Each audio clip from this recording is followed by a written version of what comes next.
The girl didn't cry when they tied her wrists with horsehair rope and handed her off like livestock. She just lowered her head, one hand over her belly, and stared at the dirt. The old judge from Sutter's Hollow muttered a prayer no one could hear, then looked away. The sheriff spat. And her father, he just stood there, arms crossed, the brim of his hat shadowing a face made of stone. "I hope he eats her," someone in the crowd whispered. Laughter followed. Cruel. Nervous. The man waiting at the edge of the clearing didn't laugh. He was barefoot in the snow, wearing a buffalo coat tattered from shoulder to shin, and holding an old flintlock rifle that looked more like a walking stick than a weapon. His beard hung to his chest, gray streaks like claw marks through black. Eyes like river stone, washed smooth by time, unreadable. They called him Ira Boone, though most folks just called him the Wild Man of Rill Creek.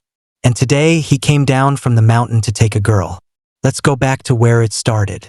3 days earlier, the girl, her name was Clara Bell Hawkins, had been found in the church stable, bleeding through her dress and nearly unconscious. The pastor's wife had screamed, not out of pity but shame. "Who did this to you?" her father had asked, though she saw the accusation already in his eyes. She told him the truth. He called her a liar, a girl with no wedding ring, no husband, and a belly that refused to stay hidden. In Sutter's Hollow, that was enough to damn a body, even if she was only 17. Even if the man who did it had left town months ago. The town council met behind closed doors. The preacher said sin must be cleansed. The women whispered about her mother, who died birthing Clara in a snowstorm, and her father, a proud man with land but no legacy, gave his final word. She shamed this house. Let her be someone else's problem. Someone suggested prison. Someone else, the asylum in Wichita. Then old Mr. Hanley from the trading post chuckled and said, "Why not send her up to Ira Boone? That old mountain man always said he needed a woman to keep his bones warm." They all laughed. But the next day, Sheriff Lyle rode out and found Ira's trail on the southern ridge. 2 shots from a mirror signaled a reply. By nightfall, the deal was made. A trade of silence for silence. Justice by removal. Now she stood before him, wrists bound, hair limp with sweat. Her dress didn't fit right anymore, bunched at the middle from her swollen belly. She looked up once, trying to read the wild man's face. He gave her nothing. Then he stepped forward, took the rope without a word, and started walking. She followed. Someone in the crowd called, "Better you than us." The wind answered with a dry hush through the pines. Then the 2 of them were gone, into the trees, into the snow, into a silence that didn't care who had sinned or who had suffered. The first night was all uphill. Ira didn't speak. He just moved with a quiet purpose, leading her through switchbacks and deadfall, climbing higher into the Elk Ridge like he knew every twisted root and sleeping creek. Clara stumbled twice. Once she cried out, and he stopped, turned, waited. Didn't help. Just stared until she got back up. By dusk, they reached a rock shelf above a frozen ravine. There was a lean-to up there, and under it a door made of bark and old tin. He pulled it open, nodded for her to enter. The cabin was 1 room, smoky, warm enough to not die. There were pelts nailed to the walls, and carved bones hanging from string, swaying like wind chimes when the door closed. He cut the rope from her wrists. She rubbed her skin. He pointed to the cot in the corner. "Sleep." His voice was dry, not unkind, just used less than most. She crawled under the elk-hide blanket and didn't ask questions. Not yet. In the morning, he was gone. A pot of boiled acorn mush sat by the fire. Bitter, but it stayed down. She looked at the walls, scratched with symbols she didn't recognize. Books without spines. A chipped cup. A woman's comb. Something caught in her chest then, but she shoved it back down. She didn't want to wonder who the comb had belonged to. By noon, he returned with a rabbit and a bundle of bark filled with wintergreen and pine shoots. He didn't speak, but handed her the food and lit the fire again. That night, she asked him, "Why did you say yes?" He didn't look at her, just scraped fur from the rabbit hide with a curved knife. Then finally, "You were carrying life." She blinked. He glanced at her belly. People forget what that costs. They didn't speak again for 3 days. On the 4th morning, she tried to leave. The snow had softened, and she thought maybe she could make it back down to the lower pass. Maybe find a rail line, disappear, raise the child somewhere people didn't know her name. She made it as far as the ridge, then heard it low guttural growls from the trees. Wolves, 6 of them, coated in ice, ribs sharp, eyes yellow with hunger. She backed away slowly, trying not to cry. Then came a crack like thunder. Ira's rifle. 1 shot. The lead wolf dropped. The rest scattered like ghosts. He didn't scold her, just walked up, took her arm and said, "Fire dies too fast up here when you're gone." That night, she sat by the hearth and watched him whittle a spoon out of pine. "You ever had kids?" she asked. He didn't answer. Only when she was halfway asleep did he say, so quietly she thought she dreamt it. "Twins. A long time ago. Losting Bofi." The next morning, she woke to him sitting at the edge of the cot, his back to her, staring out the window slit toward the far peaks. "They'll come," he said. She sat up. "Who?" He didn't answer, just ran a thumb over the knuckle of his hand, where a thin scar made the shape of a cross. Then he added, more to the wind than to her, "Some debts don't stay buried." And she knew. The mountain wasn't the only wild thing up here. Something was coming, and she was now part of it. The wind carried voices before they saw the riders. 3 days after the wolf, Clara stood just outside the cabin, her hands resting on her belly, watching snowmelt drip from the pine boughs above. A squirrel rustled in the brush. The air held that heavy stillness right before a storm, or before something worse. Ira stepped out behind her, barefoot as always, holding a steaming tin mug of boiled pine tea. He didn't offer it. He just watched the horizon with narrowed eyes. "Down by the east ridge," he said finally. She didn't see anything at first. Then she heard it, faint but sharp, hooves on frostbitten ground. 5 horses, maybe 6. A dog barked, then was silenced. Someone yelled, "Hold up!" in that clipped, Eastern Plains accent. "Town riders." Clara turned. "They're coming for me, aren't they?" Ira didn't blink. "No." She looked at him, confused. "They're coming for me." By the time the riders broke through the tree line, Ira had cleared the front of the cabin, moved the stacked firewood aside, swept snow from the path, placed the rifle across a stump, unloaded. Clara noticed. No bullets, not even in his belt. 6 men dismounted near the outcrop. 4 wore brown dusters. 2 looked like they'd borrowed suits for a funeral. 1 carried a badge. "Sheriff Lyle." "Boone," he called. Ira raised one hand in greeting, slow, polite. Clara stayed by the door, partially hidden. She could feel the pressure in her belly tightening. The baby had started to turn this morning. A slow, hard roll under her ribs. She was scared, but didn't say anything. "Sheriff," Ira replied, voice flat. "You know why we're here?" "I could guess." One of the men, a young one with sandy hair and a nervous twitch in his jaw, pointed. "That her?" "The girl." Clara stepped out without thinking. The wind caught her coat, flared it open. Her belly showed clear. Silence. The sheriff looked at Ira. "We got a problem, Boone. Reverend Gantz and the Hawkins family stirred up half the county. They say you took her. They say it was punishment, sure, but they didn't mean for you to keep her." Ira raised an eyebrow. "Didn't mean for me to feed her? Or keep her alive?" The sheriff shifted uncomfortably.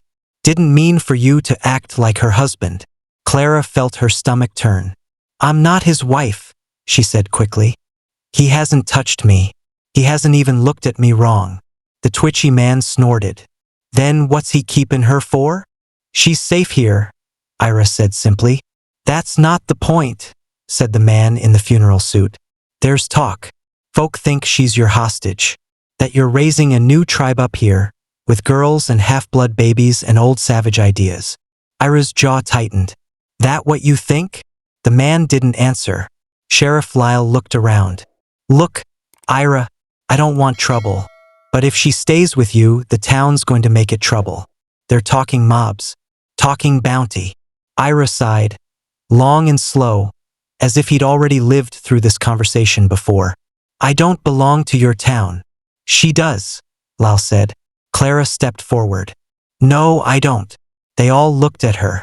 My father gave me away, she said. None of you said a word when they tied my wrists. You can't give someone away and then come fetch her back when it starts to itch at your conscience.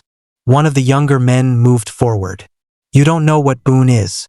You think he's some forest saint, but ask the Crow. Ask the Blackfeet. Ask the Union boys that tried to smoke him out in '68. Ira turned then, slow and deliberate. Ask them what? He said, voice low. Ask them who I buried or who I fed. The man froze. Clara looked at Ira. Is it true? Did you? I fought, he said simply. I fed children. I shot soldiers. I carried my wife's body down a river and didn't let go for 3 days. Clara didn't flinch. She just nodded once, as if some puzzle had finally clicked into place. The sheriff cleared his throat. We're not here to judge the past, Boone. We just need to settle the present. The Reverend says she comes back. Or what? Ira asked. Or they ride up here themselves. Not just 6 men. A whole line of them. Ira looked at the sheriff for a long time. Then he said something that made the hair rise on Clara's arms.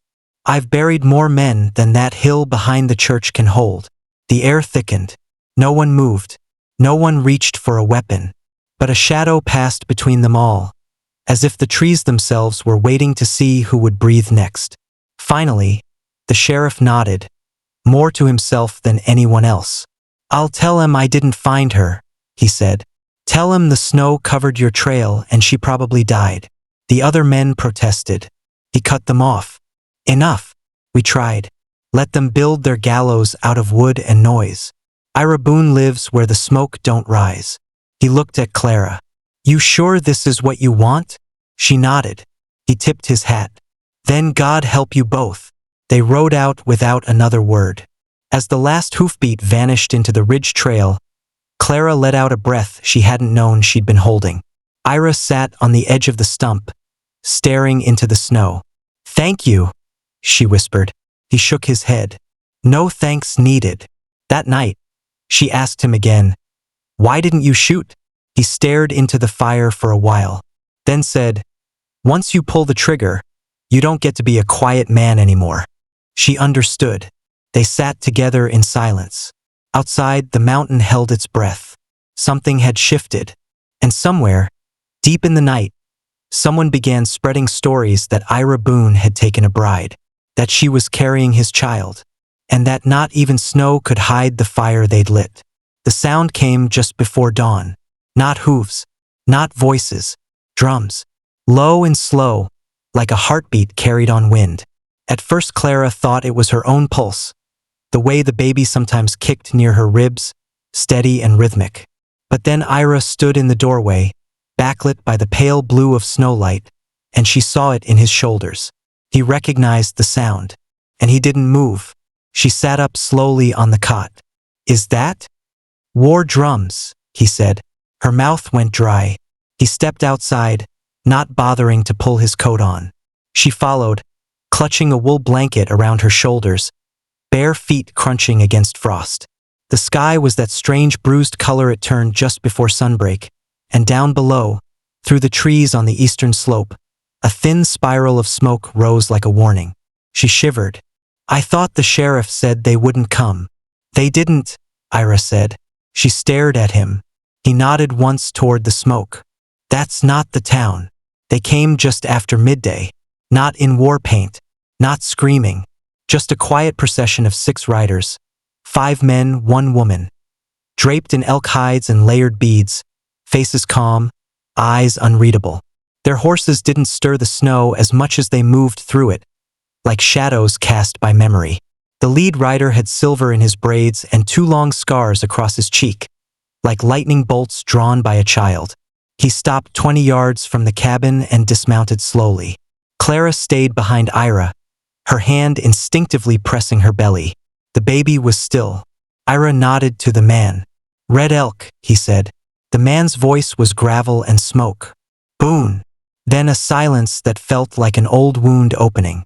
Red Elk looked past him at Clara, then spoke again, not in English, but in the slow, mournful cadence of a language Clara couldn't name but somehow understood the shape of. Ira responded in kind, softer, almost ashamed. She watched their exchange like one might watch two wolves meet, not knowing if there would be teeth or sorrow. Finally, Red Elk spoke in English again. "We came for the bones of our dead." Ira didn't flinch. "They're buried here." Red Elk's eyes shifted toward the ridge behind the cabin. "On Lakota land." Ira exhaled. "It was neutral ground." "That was before." Clara whispered. "What does he mean?" Ira didn't answer. Red Elk nodded toward her. "She is not of this land. She is under my care," Ira said. The woman rider stepped forward now, young, but with a face carved by grief. She looked directly at Clara, then at her belly. "She carries the blood of the man who wronged her?" she asked. Clara's throat caught. "Yes." Red Elk nodded. "Then she is not your prisoner." "No." "Nor your bride." "No," Ira said quietly. Red Elk considered this. Clara suddenly spoke, voice trembling. "Then what am I?" The wind moved through the trees like breath held too long. Red Elk turned to her slowly. "You are the reason we came in peace." That night, the Lakota stayed. Not inside the cabin. They made camp nearby, building fires with perfect silence, laying out blankets in a circle around a smoking stone. They did not speak unless spoken to. They did not stare. They simply waited. Ira didn't eat. He sat on the stump outside the door, carving a piece of cedar into a smooth oval over and over, like he was trying to hold something steady in his hands. Clara approached him. She looked different now, not just from the mountain but from being believed. "What did he mean?" she asked. "Why am I the reason they came in peace?" Ira didn't look up. "They think the child might be what brings two griefs together, mine and theirs." Her brow furrowed. "Why yours?" He finally looked at her, and for the first time, she saw not a wild man or a protector, but a man who had survived something he never spoke of. "Ira," she whispered. "Red Elk's daughter was my wife," he said. She froze. He continued, voice low. "We married during the winter the soldiers came. We ran when they burned the village. Our boys were born too early. Only one cried. Only for a moment. We buried them all in the spring." Clara sat down beside him, the snow soaking the hem of her dress. She didn't speak, just listened. "I stayed," he said, "up here, because silence was easier than apology." She nodded slowly. "And now, they want the bones moved," he said, "taken back to their new burial ground, further west. Will you let them?" He looked out at the trees, where the firelight flickered like breath under blankets. "Yes." She reached out, gently rested her hand on the back of his. It was the first time she'd touched him, and it didn't feel like fear. The next morning, Red Elk stood beside a fresh pile of soil near the ridge. 3 small bundles had been unearthed and wrapped in ceremonial cloth. Ira helped tie them, his fingers trembling only once. Clara watched from the edge of the woods, hand over her child. Red Elk placed a flat stone over the empty graves, then turned to Ira. "Will you come with us?" he asked. Ira shook his head. "My place is here." Red Elk glanced toward Clara. "And hers." "She chooses," Ira said. Everyone looked at her. She stepped forward, steady despite the heaviness in her belly. "I belong with whoever sees me as more than a punishment." No one argued. As the riders disappeared into the woods, carrying the bones of a family that had once tried to live between two worlds, the drums began again. But this time they weren't war drums. They were mourning songs. And for the first time in a long while, Clara felt like something had been laid to rest. Not just in the earth, but in her. The baby came on the second night after the drums fell silent. Clara had felt it building all day, tightening in her back, low waves of heat and pain circling her belly, pulling down like storm clouds. Ira had known before she spoke. He'd seen it in her steps, the way she kept pressing her hand to her spine and wincing when she thought he wasn't looking. By dusk, she could barely stand. He built the fire higher, boiled water, and laid out every clean cloth he owned. What few there were. Then he knelt beside her, not saying much, just present. Quiet like the mountain itself. "It's happening," she whispered, breathless. He nodded once. "We'll get through." She looked at him, sweat starting to form at her temples. "Have you done this before?" He hesitated. "No." The cabin filled with low cries, wood smoke, and the scent of pine and blood. Ira moved like a man performing sacred rites, clumsy but careful, reverent in his silence. He brought her a smooth branch to bite down on. He held her hand when the pain grew sharp. Once, when she cried out, he whispered, "I'm here," and she squeezed his fingers so tight he thought they'd break. Outside, the wind howled like wolves mourning the moon. Inside, she bore down. Time disappeared. Could have been hours. Could have been days. Her breath turned ragged. Her voice broke into pieces. But she didn't stop, and Ira never left her side. When the baby finally came, it was silent. For a terrifying moment, neither of them moved. Then a small gasp filled the room. A gasp, then a cry, raw and fierce and alive. Clara wept. Ira held the child in shaking hands, wrapped in one of his old flannel shirts. He passed the baby to her like something holy. "It's a girl," he said quietly. Clara laughed. Broken, exhausted. "Of course she is." She pressed the baby to her chest. The infant's tiny fingers opened and closed like the legs of a startled deer. "She's perfect," Clara whispered. Ira knelt beside the cot, watching the baby breathe. "She's strong," he said. For the first time in weeks, Clara slept without fear. Ira sat at the fire, the baby swaddled and sleeping beside him. His eyes, always so hard to read, had softened into something like awe. Not joy, not sorrow, just presence.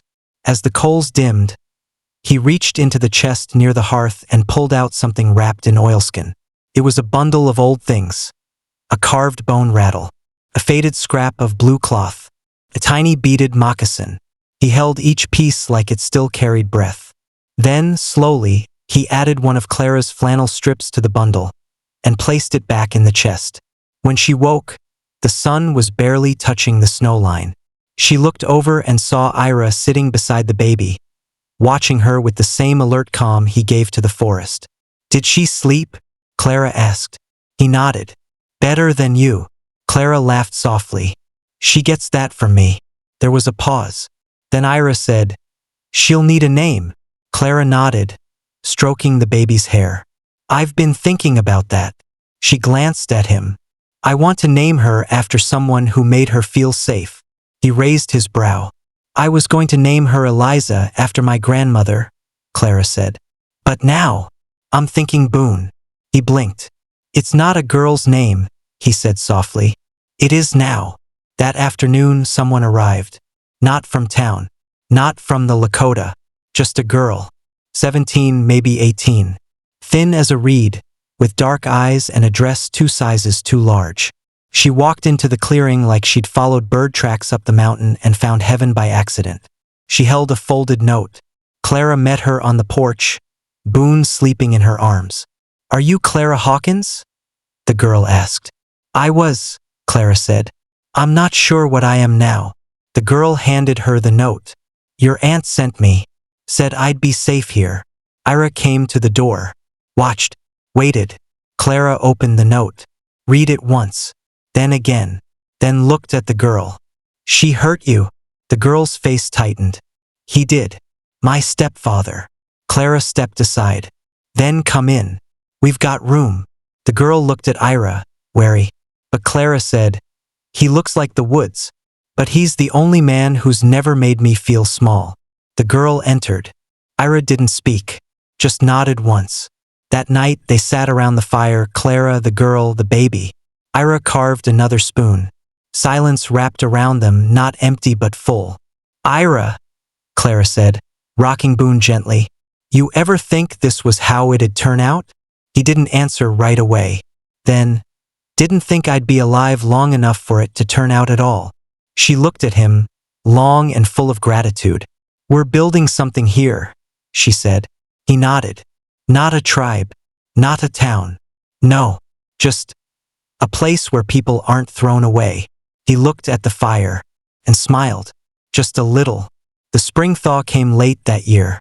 Snowmelt carved new veins down the mountain, flooding the lower trails, dragging old limbs and half-buried memories into the open. For days, the cabin was surrounded by the sounds of dripping trees and restless birds. Clara would sit on the porch, rocking Boone in a sling tied to her chest, listening to the forest breathe itself back to life.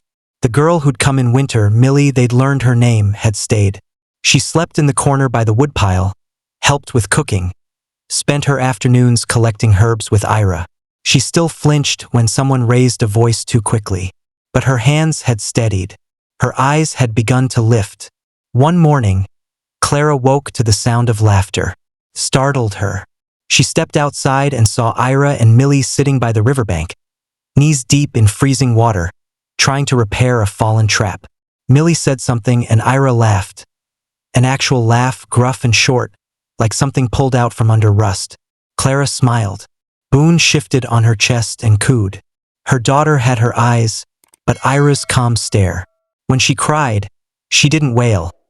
She narrowed her brow, tightened her fists, and looked like she meant to fix the world herself.